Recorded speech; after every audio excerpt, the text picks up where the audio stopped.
Hi all welcome back to Ranjitha YouTube channel. ಎಲ್ರು ಹೇಗಿದ್ದೀರಾ? I hope ಎಲ್ಲ ಚೆನ್ನಾಗಿದ್ದೀರಾ ಅಂತ ಭಾವಿಸ್ತೀನಿ.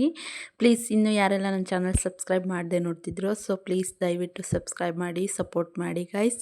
ನೋಡ್ಕೊಂಡು ಬರೋಣ ಬನ್ನಿ. ಮೂಲಂಗಿ ಪಲ್ಯ, ಕ್ಯಾರೆಟ್ ಪಲ್ಯ ಯಾವ ರೀತಿ ಮಾಡೋದು ಅಂತ. ಈಗ ನಾನು ಮೊದಲಿಗೆ ಮೂಲಂಗಿನ ಒಂದು 4ರಿಂದ 5 ಮೂಲಂಗಿ, 1-2 ಕ್ಯಾರೆಟು ತುರಿದ್ಬಿಟ್ಟು ಇಟ್ಕೊಂಡು ಒಂದು ಬೌಲ್ಗೆ ಆ್ಯಡ್ ಮಾಡ್ಕೊಳ್ತಾ ಇದ್ದೀನಿ.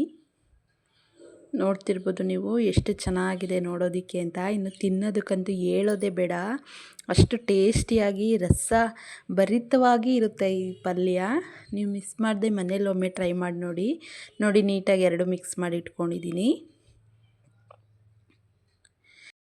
ಈಗ ಒಗ್ಗರಣೆಗೆ ನಾನು ಒಂದು ಮೀಡಿಯಮ್ ಸೈಜ್ ಈರುಳ್ಳಿಗಡ್ಡೆ ಸಣ್ಣದಾಗಿ ಹಚ್ಕೊಂಡಿರೋದು, 4ರಿಂದ 5 ಹಸಿಮೆಣ್ಸಿಕಾಯಿ, 1 ಹಿಡಿ ಕೊತ್ತಂಬರಿ ಸೊಪ್ಪು, ಕರಿಬೇವಿನ ಸೊಪ್ಪು, ರುಚಿಗೆ ತಕ್ಕಷ್ಟು ಪುಡಿ ಉಪ್ಪು, 1 ಕಪ್ಪು ತೆಂಗಿನಕಾಯಿ ತೊಗೊಂಡಿದ್ದೀನಿ, ಹಸಿ ತೆಂಗಿನಕಾಯಿ. ಒಗ್ಗರಣೆಗೆ ಕಡಲೆಬೇಳೆ, ಸಾಸಿವೆ ತೊಗೊಂಡಿದ್ದೀನಿ. ಈಗ ಒಲೆ ಮೇಲೆ ಒಂದು ಬಾಣಲೆ ಇಟ್ಕೊಂಡು 1-2 ಟೇಬಲ್ ಸ್ಪೂನ್ ಆಯಿಲ್ ಹಾಕ್ಕೊಳ್ತಾ ಇದ್ದೀನಿ. ಆಯಿಲ್ ಹಾಕ್ಕೊಂಡು ಈಗ ಸಾಸಿವೆನೂ ಮತ್ತು ಕಡಲೆಬೇಳೆ ಆ್ಯಡ್ ಮಾಡ್ಕೊಳ್ತಾ ಇದ್ದೀನಿ. ಸಾಸಿವೆ ಕಡಲೆಬೇಳೆ ನೀಟಾಗಿ ನೋಡ್ತಾ ಇರ್ಬೋದು, ಈ ರೀತಿ ಚಿಟಪಟ ಅನ್ನಬೇಕು. ಆವಾಗ ನಾವು ಒಂದು ಸ್ಪೂನ್ ಸಹಾಯದಿಂದ ಈ ರೀತಿ ಅಂದ್ಕೊಳ್ತಿದ್ದೀನಿ. ಈ ರೀತಿ ತಿರುಗಿಸ್ಕೋಬೇಕು. ಈಗ ಕರಿಬೇವಿನ ಸೊಪ್ಪು, ಈರುಳ್ಳಿ ಆ್ಯಡ್ ಮಾಡ್ಕೊಳ್ತಾ ಇದ್ದೀನಿ. ಈಗ ನೀಟಾಗಿ ಇದನ್ನು ಫ್ರೈ ಮಾಡ್ಕೋಬೇಕು. ಲೋ ಫ್ಲೇಮಲ್ಲೇ ಇಟ್ಕೊಳ್ಳಿ. ನಾನು ಲೋ ಫ್ಲೇಮಲ್ಲೇ ಇಟ್ಕೊಂಡು ಫ್ರೈ ಮಾಡ್ಕೊಳ್ತಾ ಇದ್ದೀನಿ, ತಳ ಹಿಡಿದು ಬಿಡುತ್ತೆ ಅಂತ.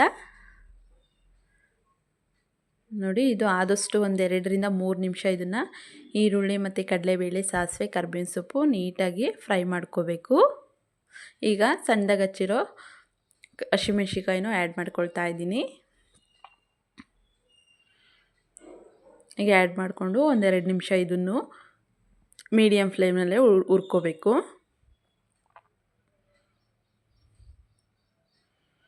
ತುಂಬ ಟೇಸ್ಟಿಯಾಗಿ ಬರುತ್ತೆ. ಪೂರಿ ಜೊತೆ, ಚಪಾತಿ ಜೊತೆ, ದೋಸೆ ಜೊತೆ, ಇಡ್ಲಿ ಜೊತೆ, ಯಾವ ಜೊತೆ ಬೇಕಾದರೂ ಕಾಂಬಿನೇಷನ್ ಮಾತ್ರ ಚೆನ್ನಾಗಿರುತ್ತೆ. ನಾನು ಜೊತೆಗೆ ಪೂರಿ ಮಾಡಿದ್ದೀನಿ. ಟೇಸ್ಟ್ ಮಾತ್ರ ತುಂಬ ವೆರೈಟಿಯಾಗಿತ್ತು. ಈಗ ಮಿಕ್ಸ್ ಮಾಡಿಟ್ಕೊಂಡಿರೋ ಕ್ಯಾರೆಟು ಮತ್ತು ಮೂಲಂಗಿ ತುರಿದಿಟ್ಕೊಂಡಿರೋದನ್ನ ಆ್ಯಡ್ ಮಾಡ್ಕೊಳ್ತಾ ಇದ್ದೀನಿ. ಈಗ ನೀಟಾಗಿ ಮಿಕ್ಸ್ ಮಾಡ್ಕೊಳ್ಳೋಣ. ನೋಡಿ, ಇದರಲ್ಲಿ ನೀರಂಶ ಇರುತ್ತಲ್ವ ಮೂಲಂಗಿಲಿ, ಈ ನೀರಿನಂಶ ಎಲ್ಲ ಡ್ರೈ ಆಗಬೇಕು. ಟೇಸ್ಟ್ ಮಾತ್ರ ತುಂಬ ಟೇಸ್ಟಿಯಾಗಿ ಬಂದಿದೆ. ಈಗ ರುಚಿಗೆ ತಕ್ಕಷ್ಟು ಪುಡಿ ಉಪ್ಪು ಆ್ಯಡ್ ಮಾಡ್ಕೊಳ್ತಾ ಇದ್ದೀನಿ. ಪುಡಿ ಉಪ್ಪು ಆ್ಯಡ್ ಮಾಡಿಕೊಂಡು ನೀಟಾಗಿ ಇನ್ನೊಂದು ಸಲ ಮಿಕ್ಸ್ ಮಾಡ್ಕೊಳ್ಳೋಣ. ನೋಡಿ, ನೀಟಾಗಿ ಈ ನೀರೆಲ್ಲ ಈಗ ಕಾಣಿಸ್ತಾ ಇದೆಯಲ್ಲ, ಈ ನೀರೆಲ್ಲ ನೀಟಾಗಿ ಡ್ರೈ ಆಗಬೇಕು. ಅಲ್ಲಿವರೆಗೂ ಲೋ ಫ್ಲೇಮಲ್ಲೇ ಇಟ್ಕೊಂಡು ಫ್ರೈ ಮಾಡ್ಕೊಳ್ತಾ ಇದ್ದೀನಿ. ತುಂಬ ಟೇಸ್ಟಿಯಾಗಿರುತ್ತೆ, ತುಂಬ ಹೆಲ್ದಿಯಾಗೂ ಇರುತ್ತೆ. ನೀವು ಒಂದು ಸಲ ಮಿಸ್ ಮಾಡದೆ ಮನೇಲಿ ಈ ಥರ ಟ್ರೈ ಮಾಡಿ ನೋಡಿ. ನೀಟಾಗಿ ಒಂದು ಸಲ ಈ ರೀತಿ ಕೈ ಆಡಿಸ್ಕೊತಾ ಇರಬೇಕು. ನೋಡಿ, ಈಗ ಬಿಟ್ಟಿದ್ದೀನಿ 1-2 ನಿಮಿಷ, ನೀರೆಲ್ಲ ಮೇಲೆ ಬಂದಿದೆ. ಈ ನೀರು ಫುಲ್ಲು ಡ್ರೈ ಆಗಬೇಕು. ನೋಡಿ, ಕುದಿ ಬರ್ತಾ ಇದೆ. ಈಗ ಇದೊಂದು 5 ನಿಮಿಷ ಬಿಟ್ಟು ಫ್ಲೇಮ್ ಆಫ್ ಮಾಡಿಕೊಂಡ್ರೆ ಸಾಕು, ರೆಡಿ ಆಗುತ್ತೆ.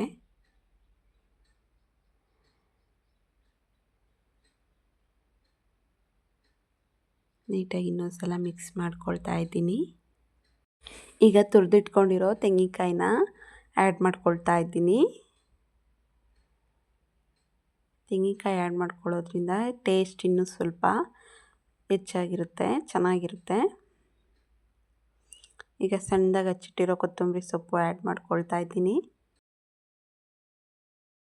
ಈಗ ಒಂದು ಸಲ ನೀಟಾಗಿ ಮಿಕ್ಸ್ ಮಾಡ್ಕೊಳ್ತಾ ಇದ್ದೀನಿ. ಮಿಕ್ಸ್ ಮಾಡಿಕೊಂಡು ಸ್ಟವ್ ಆಫ್ ಮಾಡ್ಕೊಳ್ತಾ ಇದ್ದೀನಿ. ಸೊ ನೋಡಿದ್ರಲ್ಲ ಎಷ್ಟು ಈಸಿಯಾಗಿ ಕ್ಯಾರೆಟು ಮತ್ತು ಮೂಲಂಗಿ ಪಲ್ಯ ಮಾಡೋದು ಅಂತ. ಈ ವಿಡಿಯೋ ನಿಮ್ಗೆ ಇಷ್ಟ ಆಯಿತು ಅಂದ್ಕೊಳ್ತೀನಿ. ಸೊ ಪ್ಲೀಸ್ ಸಪೋರ್ಟ್ ಮಾಡಿ. Thank you for watching. ಹಾಗೆ ಲೈಕ್ ಮಾಡಿ, ಶೇರ್ ಮಾಡಿ, ಕಮೆಂಟ್ಸ್ ಮಾಡಿ. Thank you friends. Thank you all.